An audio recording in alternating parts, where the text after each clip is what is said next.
khadimah, akhirat tempat balasan nan abadi.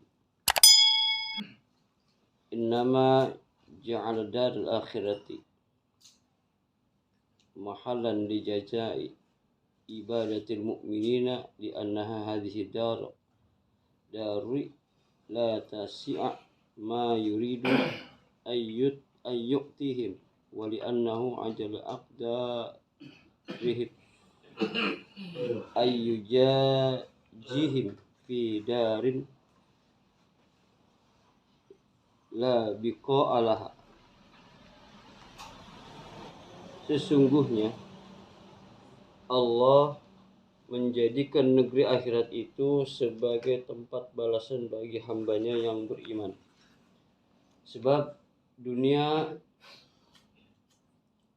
negeri dunia ini tidak cukup menjadi tempat apa yang diberikan Allah kepada mereka, dan karena Allah mengagungkan derajat mereka tidak membalas di dunia, sebab dunia ini tidak kekal.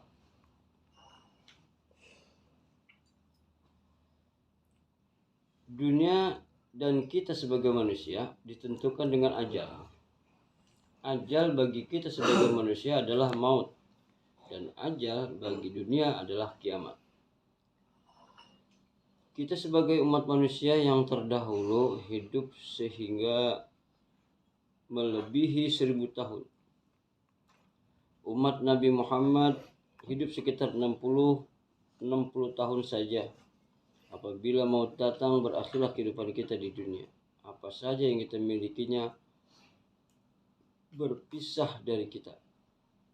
Jasad kita dikubur ke dalam tanah, dan harta kita turun kepada ahli waris. Kemuliaan, kekuasaan, kesayangan, kebencian, kehinaan, dan segala-galanya kita tinggalkan. Keluarlah ruh kita dari dunia dan menunggu kebangkitan. Berapa juta tahun dunia bisa bertahan? Tiada siapa mengetahuinya melainkan Allah. Yang pasti dunia juga pasti akan mati suatu ketika nanti. Nabi akhir era sudah diutus lebih 1400 tahun yang lalu. Nikmat Allah telah disempurnakan, agama Allah telah disempurnakan. Apa saja yang harus diberikan kepada dunia telah diberikan. Tidak ada lagi yang tertinggal. Jika dunia diistilahkan sebagai bernapas, maka semua napas kita telah pun digunakannya. Hanya tinggal napas yang di dalam simpanan yang digunakan sekarang. Dunia menjadikan kita sebagai manusia kepada dua golongan. Pertama adalah yang beriman dan beramal soleh serta mengajak kepada kebenaran dan kesabaran. Kedua adalah kufur dan menolak kebenaran. Dunia menjadi penjara kepada yang beriman dan menjadi surga kepada yang kufur. Rasulullah Shallallahu Alaihi Wasallam bersabda, "Ad-dunya sijnul mu'mini wa jannatul kafiri." Dunia ini sebesar apapun urusannya, sebaik apapun hari-harinya, dan sebagus apapun tempatnya, itu semua bagi seorang mukmin statusnya adalah seperti penjara. Karena seorang mukmin pasti akan mencari kenikmatan yang lebih baik, lebih sempurna, dan lebih tinggi kedudukannya. Jangan mengandalkan amal ibadah kita. Min alamatil i'timadi alal amali nuqsanur rajai inda wujudi jalali. Termasuk tanda berpegang pada amal adalah kurang mengharapkan ampunan Allah Subhanahu wa taala ketika berbuat kesalahan. 1. Penjelasan. Berpegang pada amal adalah suatu hal yang tercela. Ibnu Athaillah menasihati kita, takutlah Maukah kamu berpegang pada amal seperti pelaksanaan sholat, puasa, sedekah dan lain-lain untuk mencapai ridha Allah Subhanahu wa taala dan memperoleh balasan yang Allah Subhanahu wa taala janjikan. Tapi berpeganglah pada pemberian Allah dan anugerahnya. Al-Alamah Burhanuddin Ibrahim bin Hasan Al-Laqani di dalam kitab Jauharatut Tauhid berkata, wa ayyu azibu yu'aziba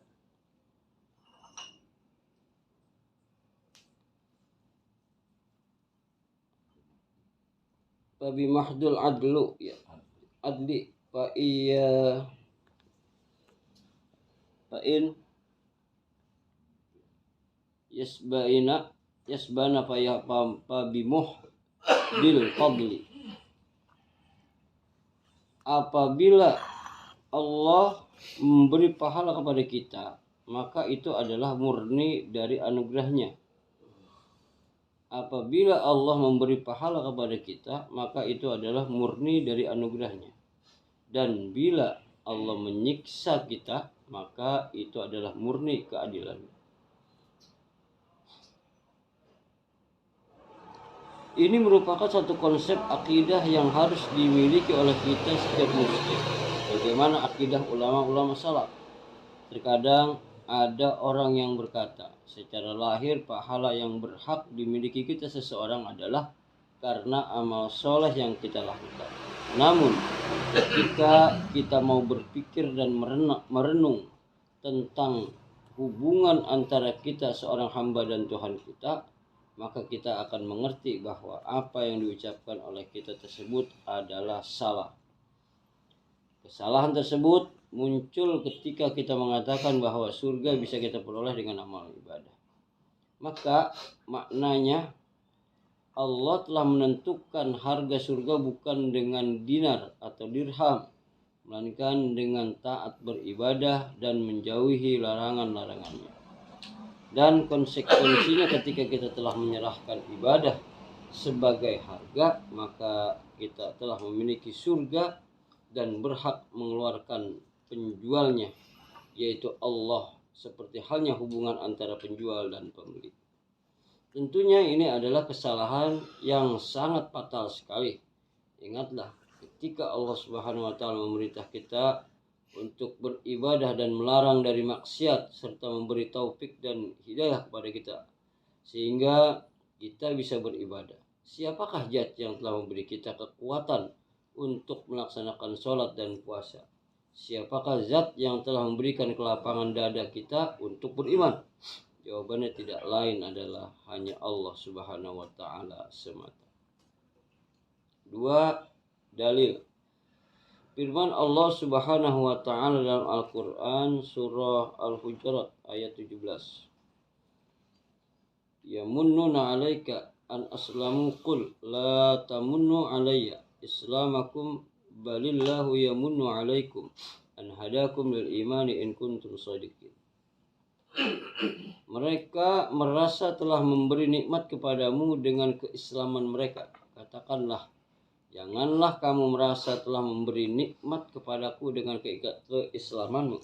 Sebenarnya Allah dialah yang melimpahkan nikmat kepadamu dengan menunjukkan kamu kepada keimanan jika kamu adalah orang-orang yang beriman. Jadi sangat tidak pantas sekali ketika kita seseorang mengatakan bahwa ibadah kitalah yang membuat kita masuk surga Allah Subhanahu wa taala. Oleh karena ini, jangan sampai terbesit sedikit pun dalam individu kita bahwa kita berhak memperoleh surga dan pahala sebab telah melakukan kewajiban-kewajiban yang dibebankan Allah Subhanahu wa taala dan telah menjauhi larangan-larangannya. Karena bila kita meyakini hal tersebut, maka ini merupakan salah satu bentuk dari kemusyrikan. Hubungan antara kita sebagai manusia dan Tuhan kita tidak bisa disamakan dengan hubungan antara sesama kita sebagai manusia. Sebab Allah Subhanahu wa taala adalah zat yang menciptakan kita sebagai manusia dan segala apa yang kita lakukan sebagaimana yang telah diajarkan oleh Rasulullah Shallallahu alaihi wasallam kepada kita sebagai umatnya. La haula wala quwwata illa billah. Tidak ada daya untuk melakukan ibadah dan tidak ada kekuatan untuk menjauhi maksiat kecuali Allah. Ketika kita memuji Allah dengan mulut kita, maka kita wajib bersyukur kepada Allah. Ketika kita melaksanakan sholat tahajud, maka wajib bagi kita untuk bersyukur karena Allah telah memberikan taufiknya, dan seandainya bukan karena rahmat, inayah dan hidayahnya, maka kita pasti masih tenggelam dalam lelap tidur. Dari penjelasan di atas, terkadang timbul pertanyaan mengenai makna firman Allah yang terdapat di dalam surah An-Nahl, surah ke-16 ayat 32. Udkhulu jannata bima kuntum ta'malun. Masuklah kamu ke dalam surga itu disebabkan apa yang telah kamu kerjakan. Bila kita lihat dari zahir kita, seolah-olah ayat di atas memberi pesan bahwa masuk surga ini disebabkan oleh amal kita seseorang. Apakah memang demikian? Jawabannya adalah tidak. Karena kalam tersebut hanya berasal dari satu pihak, yaitu Allah Subhanahu wa taala, bukan dari dua pihak yang sedang melakukan akad. Pertama kali Allah memberi kita taufik sehingga kita bisa beramal soleh dan melakukan kebaikan. Setelah itu Allah Subhanahu wa taala berfirman dalam surah An-Nahl surah ke-16 ayat 32, udkhulu jannata bima kuntum ta'malun. Masuklah kamu ke dalam surga itu disebabkan apa yang telah kamu kerjakan. Maka kesimpulannya, masuk surga bukanlah sebab amal kita, tetapi murni dari anugerah dan ihsan Allah Subhanahu wa taala. Dan bila perasaan tersebut masuk surga karena amal soleh sulit kita hilangkan, maka kita harus memahami makna ubudiyah kepada Allah Subhanahu wa taala. Dan kita juga harus ingat bahwa kita sangat butuh pada pertolongan dan inayah Allah Subhanahu wa taala.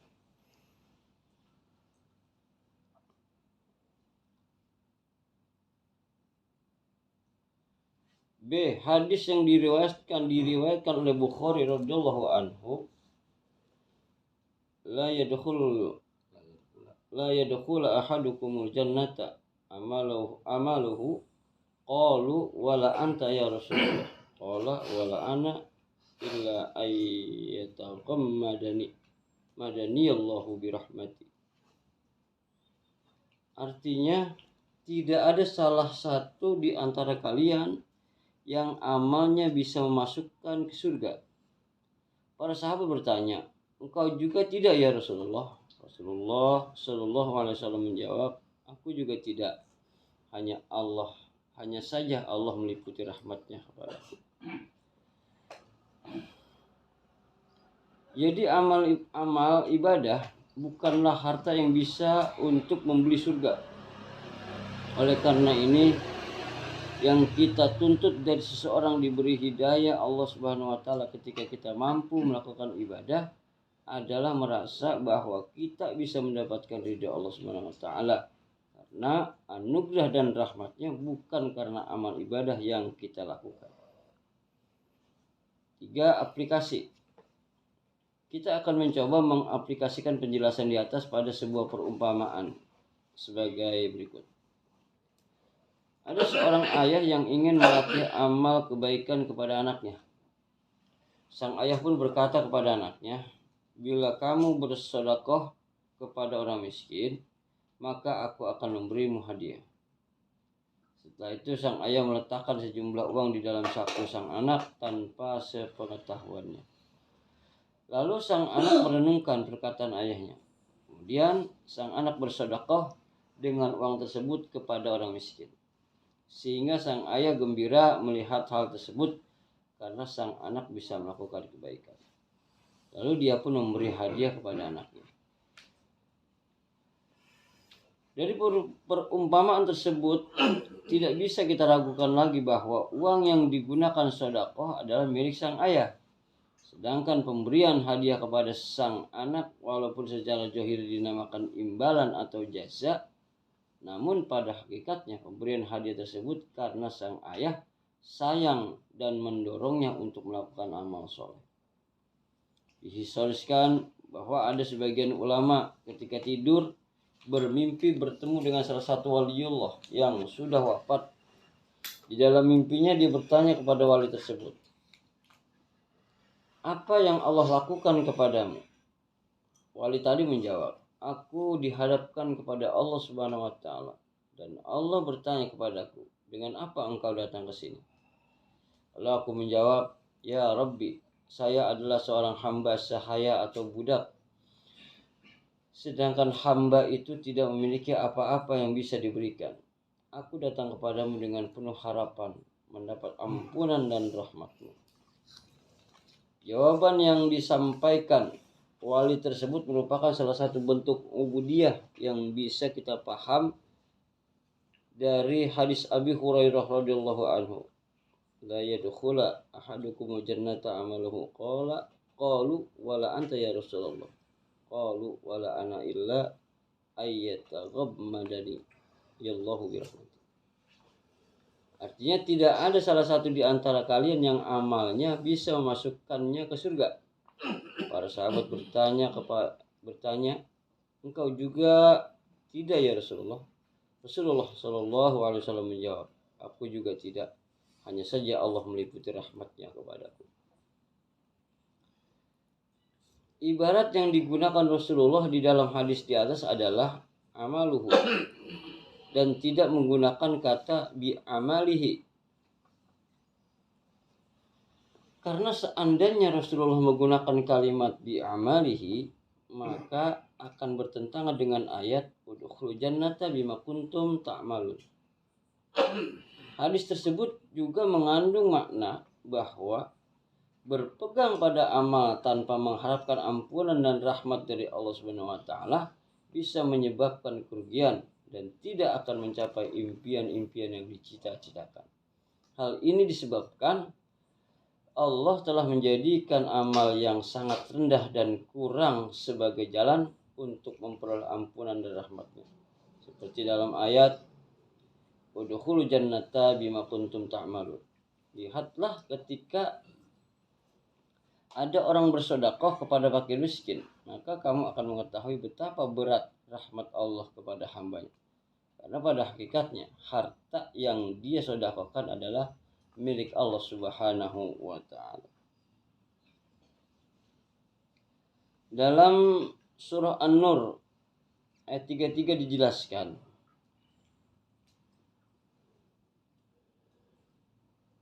wa'atuhum mimmalillah wa'tuhum mimmalillahi allazi atakum. Artinya diberikan kepada mereka sebagian dari harta Allah yang dikaruniakannya kepadamu. Kemudian Allah menghitabi kita sebagai manusia dalam surah Al-Baqarah surah kedua ayat 245. Man zalladzi yuqridullaha qardan hasana fayudha'afuhu lahu ad'afan katsirah wallahu yaqbid wa yubsitu wa ilaihi turja'un.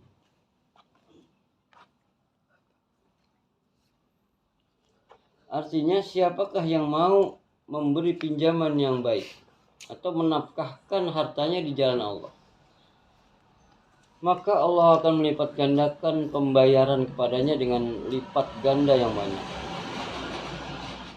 Di dalam ayat di atas, Allah menempatkan zatnya seolah-olah sebagai kita yang berhutang kepada manusia yang bersedekah, dan Allah akan memberi balasan yang berlipat atas sedekah kita. Bila kita menyangka bahkan yakin bahwa Allah berhutang sehingga kita bisa menuntut pahala kita pahala ketika sudah bersedekah. Maka berarti kita telah mabuk dan gila.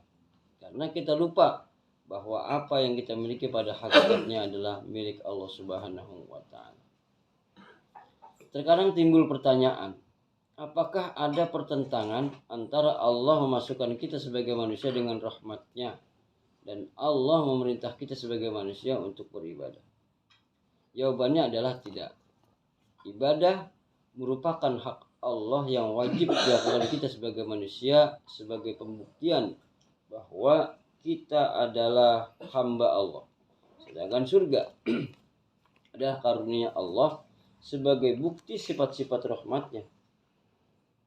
Dan Allah telah memutuskan bahwa kita yang paling berhak mendapat rahmat adalah yang paling banyak melakukan kewajiban-kewajiban di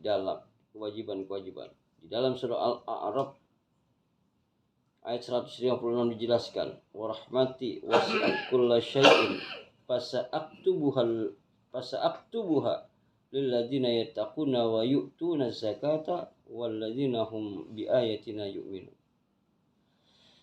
Dan rahmatku meliputi segala sesuatu, maka akan aku tetapkan rahmatku untuk orang-orang yang bertakwa. 4. Alamat iktimat pada amal. Kurang percaya terhadap Allah, rahmat Allah Subhanahu wa taala termasuk mengandalkan amal. Kurang percaya terhadap rahmat Allah Subhanahu wa taala termasuk mengandalkan amal.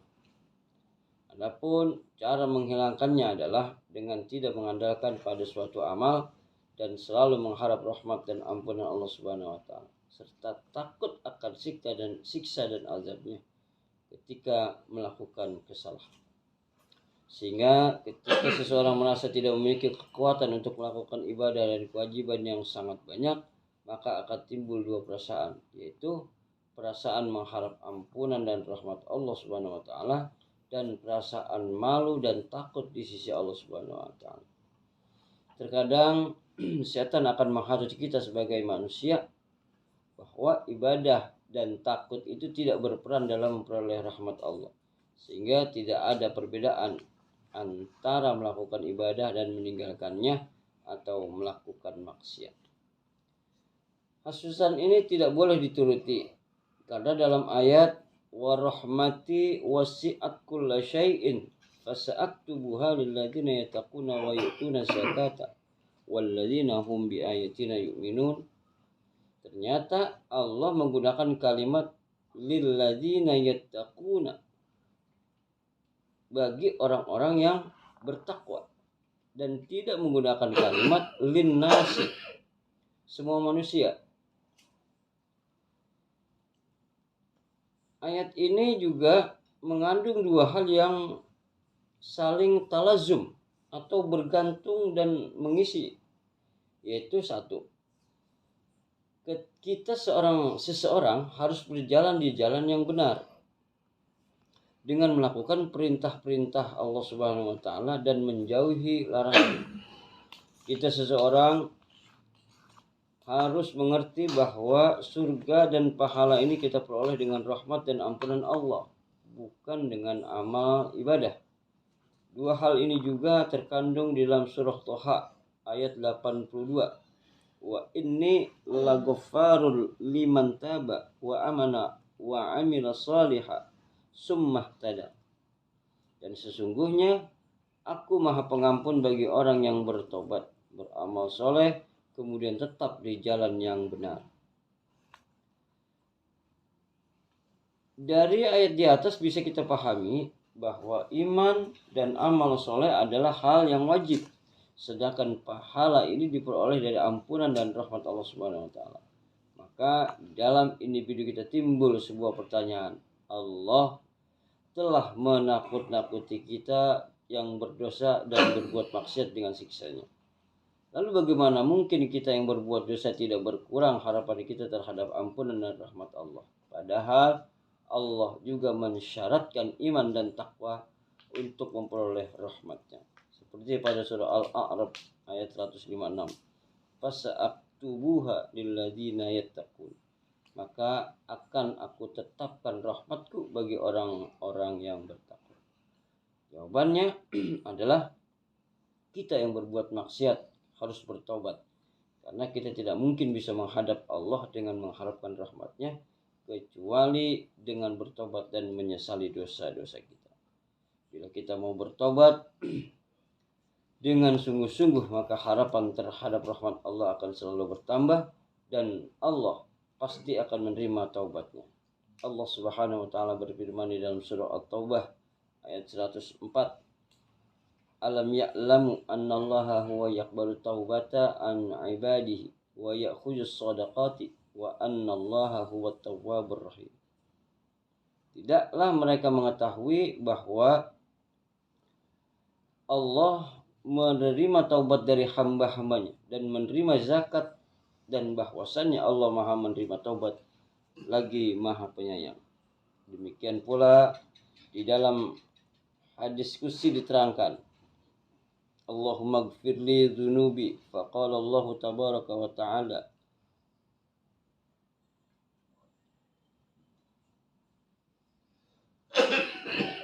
ada seseorang yang melakukan dosa lalu dia berdoa, ya Allah ampunilah dosaku. Lalu Allah berkata, hambaku telah melakukan dosa. Lalu dia mengerti bahwa dia memiliki Tuhan yang mengampuni dosa dan menyiksa sebab melakukan dosa. Kemudian sang hamba kembali melakukan dosa. Lalu dia berdoa, ya Tuhanku, ampunilah dosaku. Lalu Allah berkata, hambaku telah melakukan dosa. Lalu dia mengerti bahwa dia memiliki Tuhan yang mengampuni dosa dan menyiksa sebab melakukan dosa. Kemudian sang hamba kembali melakukan dosa. Lalu dia berdoa, ya Tuhanku, ampunilah dosaku.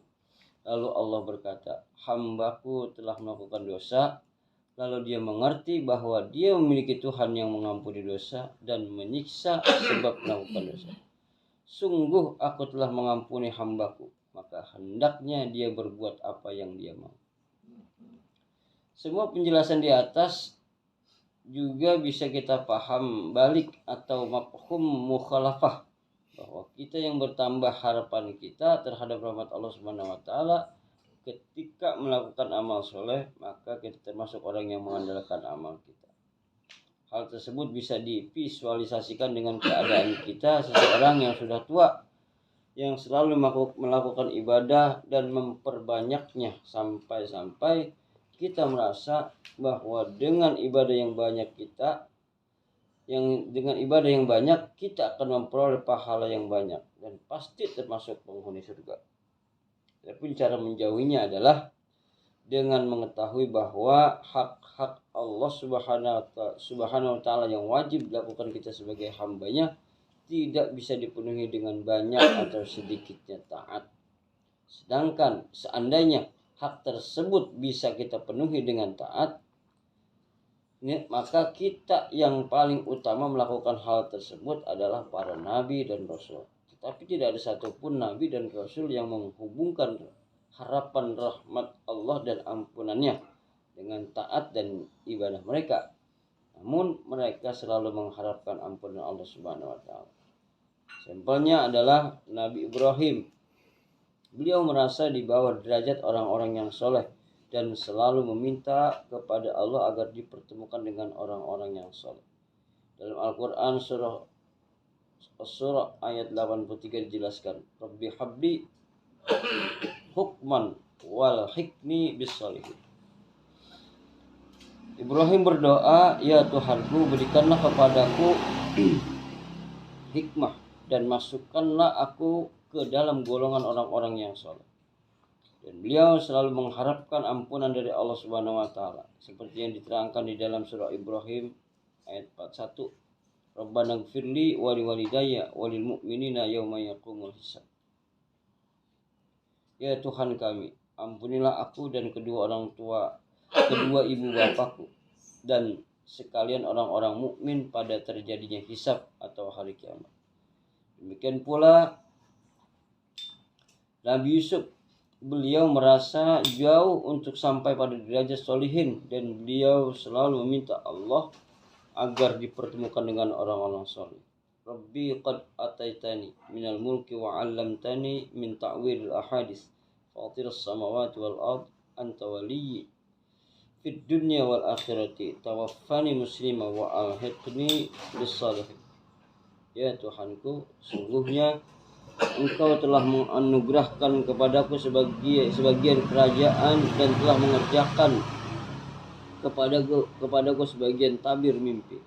Ya Tuhanku, pencipta langit dan bumi, Engkaulah pelindungku di dunia dan akhirat. Wafatkanlah aku dalam keadaan Islam dan kumpulkanlah aku dengan orang-orang saleh. Begitu pula baginda Nabi Muhammad SAW seperti yang dijelaskan di dalam hadis. Wala ana illa ayyataghammadani birahmatihi. Jadi amal ibadah yang dilakukan manusia hanyalah bayaran yang sangat kecil akan kewajiban mensyukuri nikmat-nikmat Allah yang tidak terhitung. Maka bagaimana mungkin hal itu bisa dijadikan imbalan atau ganti untuk masuk surga? Kita seseorang setelah mengetahui dan mengerti bahwa kita adalah hamba yang dimiliki Allah, maka kita wajib untuk menyembah Allah. Baik akan diberi pahala atas ibadah kita ataupun tidak. Kemudian dia harus meminta surga kepada Allah dengan rahmatnya dan ihsannya, serta meminta perlindungan dari api neraka dengan kelembutan dan ampunannya. Seandainya kita seseorang mengaku bahwa kita menyembah Allah karena mengharapkan surganya, sekiranya jika kita tahu bahwa kita tidak akan memperoleh surga dengan amal kita, lalu kita berhenti beribadah dan tidak memperdulikan hukum atau syariat Allah, maka kita bukanlah orang yang mukmin, karena kita telah memperlihatkan bahwa kita bukan hamba Allah melainkan hamba surga. Dari sini kita mengetahui betapa tingginya ajaran tauhid dalam munajat Rabi'ah al-Adawiyah ketika berdoa. Beliau berdoa, ya Allah, sesungguhnya aku tidak menyembahmu ketika aku menyembahmu karena mengharapkan surgamu dan takut dari nerakamu. Tetapi aku mengetahui bahwa Engkau adalah Tuhan yang berhak untuk disembah sehingga aku menyembahmu. Bagian kita yang dangkal pemikiran kita menyangka bahwa Rabi'ah tidak membutuhkan surga yang telah dijanjikan Allah kepada hambanya yang saleh, sehingga mereka mencela Rabi'ah. Persangkaan ini sangatlah keliru, karena di dalam munajat yang lain Rabi'ah meminta surga dan dijauhkan dari neraka. Hanya saja Rabi'ah tidak meminta hal tersebut sebagai upah atas pelaksanaan sholat dan ibadah-ibadahnya, melainkan beliau meminta hal tersebut karena Allah adalah zat yang maha kaya dan maha mulia, sedangkan Rabi'ah adalah orang yang fakir dan mengharap kemurahan Allah Subhanahu wa ta'ala.